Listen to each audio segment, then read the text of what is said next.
What's up? It's your boy Tommaso and Alessandro, and we're back with another sample breakdown. Today we're showing you a sample titled The Rock. It's from our New York Minute Volume 4 sample pack.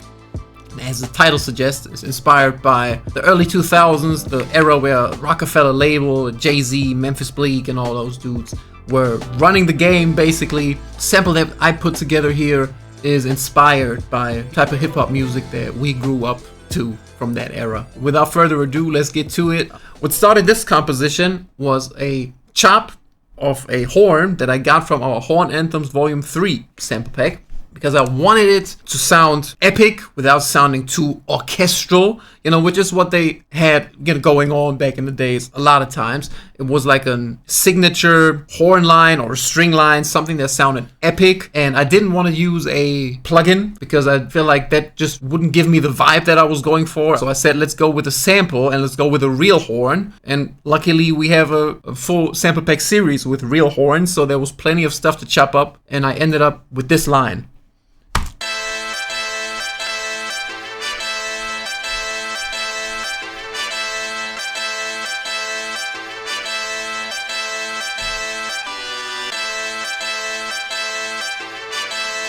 And then for the last part, I added a harmony.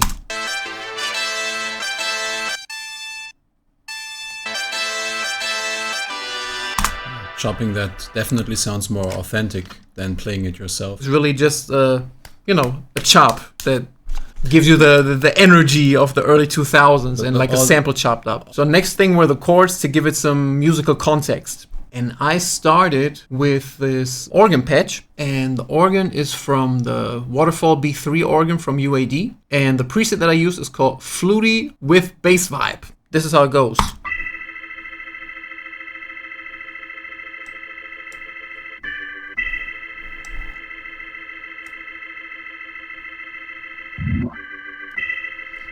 Of course, had to throw in the glissando there because it's an organ. So as you can see here, the first chord and the second chord are actually the same thing, and I guess it makes more sense to show you that in context with the bass line. So the next thing I added was the bass line, and I used the Behringer Poly D to make this bass sound, and it sounds like this.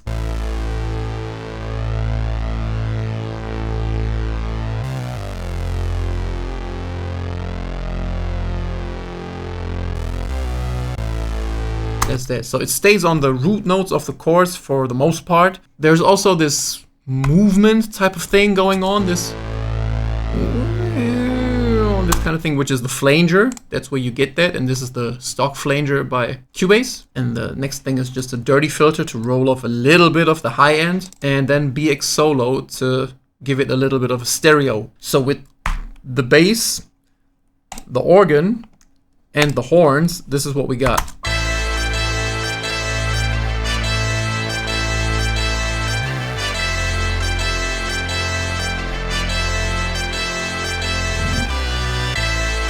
And honestly, this is like the scaffolding to the composition. I just wanted to quickly talk about what you mentioned, the chords being the same. So you played with the organ, you played this A minor chord twice, but the bass under it is shifting. And I just wanted to quickly explain why that works. For the purpose of explaining, just play it in the first inversion, like this. This is an A minor chord, and the bass is obviously the A. And the second chord is the F major 7. And if you look at the F major 7, it consists of the same notes as the A minor chord. It just has the F in the bass. So it goes like this. And it shares all the same notes with the A minor chord. It just has this F down here. The organ is just like playing the same chord over and over again, but the bass under it is shifting. But it works because the second chord just shares the same notes in the chord. So at this point, I wanted to fatten up the chords. I don't want the organ to be like very loud and dominant in the composition. I want it more to be like a background texture. And when it's time to like fatten up the chords and the composition like this, usually, or 9 times out of 10, I will go to the piano and play it like this. Same thing that the organ is doing. And I could have played the bass notes on the VST as well. However, I prefer how the real piano sounds in the bass register over the plugin. And so I just recorded the chords with the plugin, and I recorded the bass notes from the piano with the real piano over here. And together they sound like this.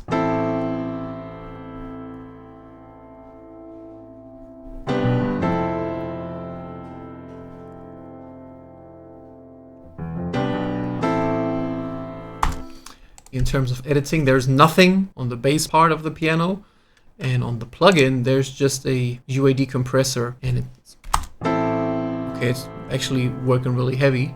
Get like a 7 dB gain reduction just to bring that out in combination with the bass. Now you have like a bit more of a stab going on the downbeat.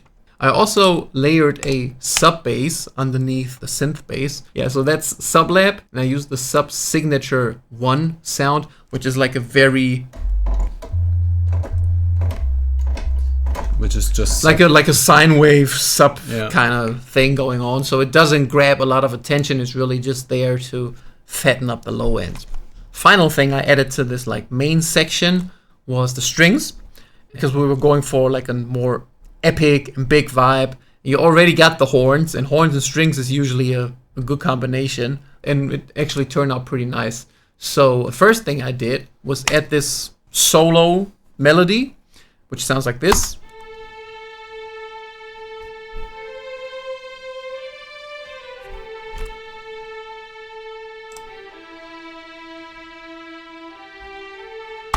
And this is a patch from the Hollywood Strings library by East West. Next thing I added was this chord strings. Now my thoughts here were, because we're going for like a 2000s vibe, and what they used to use back in the days a lot is, not those orchestral sounds, but more like workstation sounds from keyboards. And I actually ended up using a string patch from the Korg Triton, and it's called Arco Stereo Strings. And lastly, I added a string chop just to emphasize the like chopped sample hip hop thing a little bit more. And I got this from the same Horn Anthems 3 composition that I used for the horns. So it sounds very choppy and distorted, but in the context of the composition, it actually does something because it fills up this high-end frequency.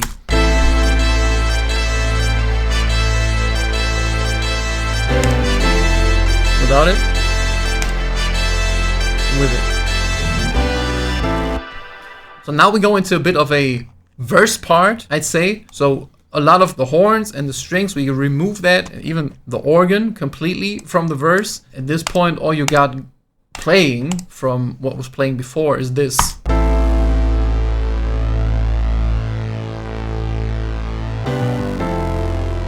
Which is cool, but it's a little too bare, and there's just not enough going on. So it gives you a nice pocket to add a little bit of movement. And this is where this verse arpeggiated synth comes in. And you can tell as soon as that starts playing, you start to move your head. And I also played this with the Behringer synth, the Poly D. And I used my, I think I showed you this before, my synth source preset, which consists of a ref plate reverb added to like 30% in the short decay time, the stock flanger by Cubase, Valhalla delay with like 50% edit and a long feedback tail, BX solo to fatten up the stereo image a little bit, and then a dirty filter to roll off highs and lows if I feel like there's too much of something going on. In this case, I actually ended up rolling a lot of the high end because I didn't need that. Play this sound without any effects. Sounds quite a bit different with all those effects. Keeps the verse interesting, I'd say. We've already heard everything that's playing up until this point, except for this arpeggio. So it's the new element that keeps your attention. And at this point, obviously, if it was a rap song and it had drums on it and it had a verse going on, obviously you have enough things that are introduced that are new for a listener to, pay attention to this section. Now we go into like the second part of the verse, or like a pre-chorus kind of section. And a few of the elements that we originally had are coming back here. So first we have another organ. It's the same plugin, but a different patch. This patch is called Magic Carpet. It has more bottom to it. Yeah. So it's a little bit more subtle in the high end. It's more of like a pad kind of thing. Next thing I added for this section is the lead synth, and this is the Tell You No synth, and the preset is called Read 1 FMR. Maybe I added or deselected the chorus here, but I left it what it is for the most part. And I used a little bit more simple setup of the same preset that I used for the other synth here, which is also ref plate, flanger, and a little bit of delay. And this synth sounds like this.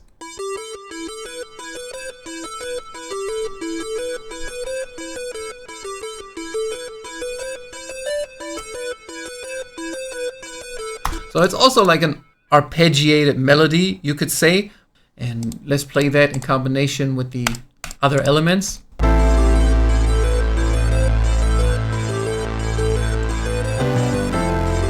So when you go from this section into this is the element that keeps the movement going. But again, it's just more interesting than just looping the arp throughout the entire verse. So this, you know, it's all about attention and doing enough to keep the attention, but not overdoing it to take too much attention away from a potential, you know, a producer adding things to this and a rapper adding things to this. So I guess this is like a thing that requires like experience and a certain level of skill that to give you an idea of what a track needs and where you're overstepping what you're supposed to do as a composer in the and also I brought back the staccato strings over the bass fill here.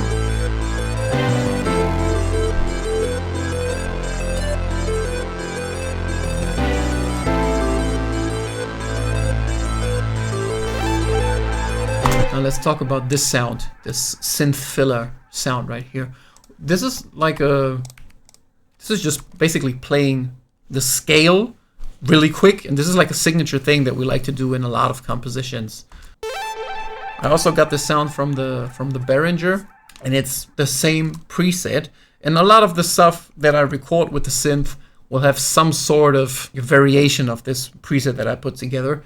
Because obviously I put this together because I like the sound of it. Again, if you take all of those out, just like a very basic synth patch, and with all the effects applied,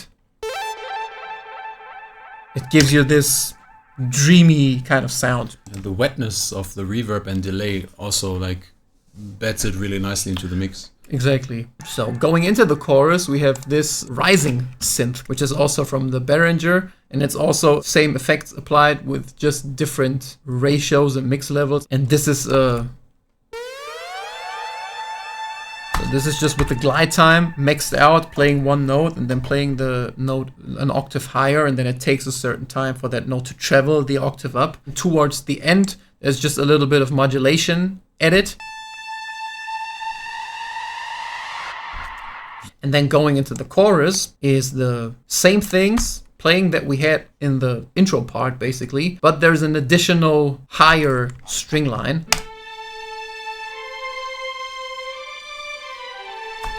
So let's listen from this riser going into the chorus and to the full thing once more.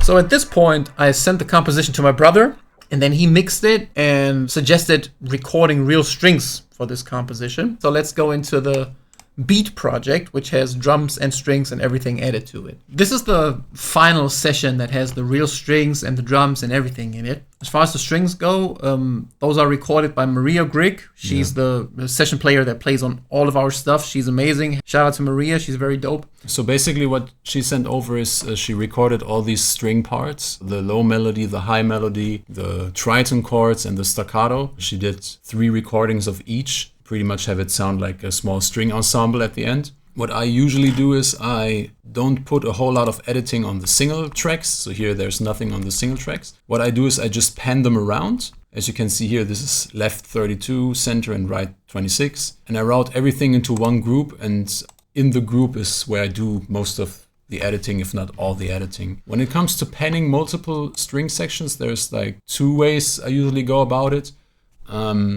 Classically, you would say you would have the violins on the left, the second violins a bit more to the center.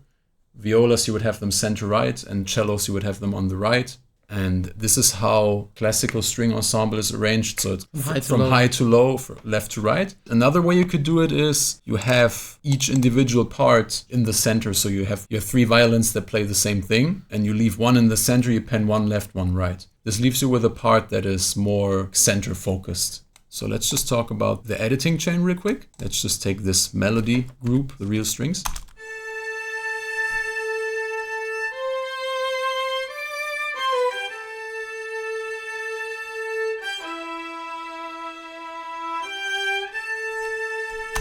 So first of all, everything is routed into this group. And the first thing we have is this imager, fattens up the stereo image. And this is a multiband compressor to tame the mids a bit.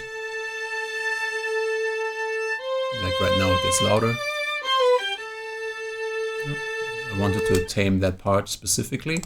This is some corrective EQ, as you can see up here. This is probably like a frequency that I didn't like. And here, just get rid of more of the mids. And then we have this room plugin. This is my go-to room plugin for like strings and all sorts of live orchestral instruments. There's a preset called 10 meters room, and usually I throw that on and then I adjust the mix and the decay time a bit. But this puts all these strings in a nice little chamber. And lastly, we have some corrective EQ up here.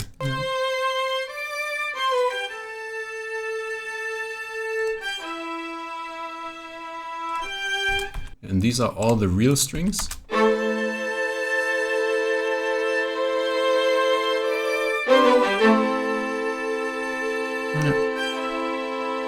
And these are all the real strings with the VST strings.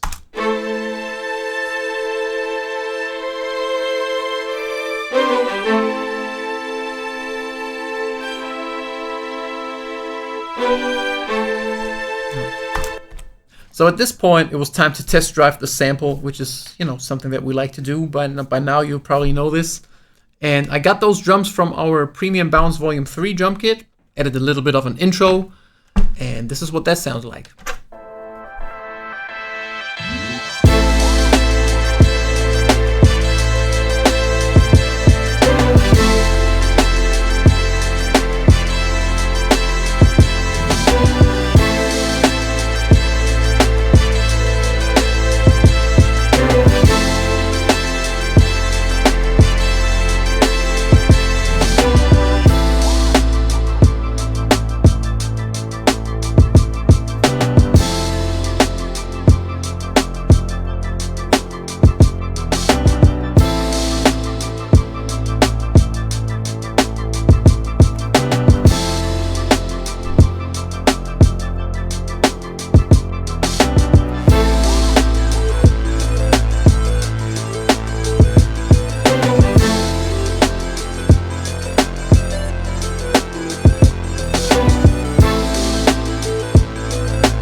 So that's that for today. I hope you enjoyed this sample breakdown and were able to learn something and take something away that you can use in your own production. As always, if you're into those types of samples, make sure you check out the New York Minute Volume 4 sample pack.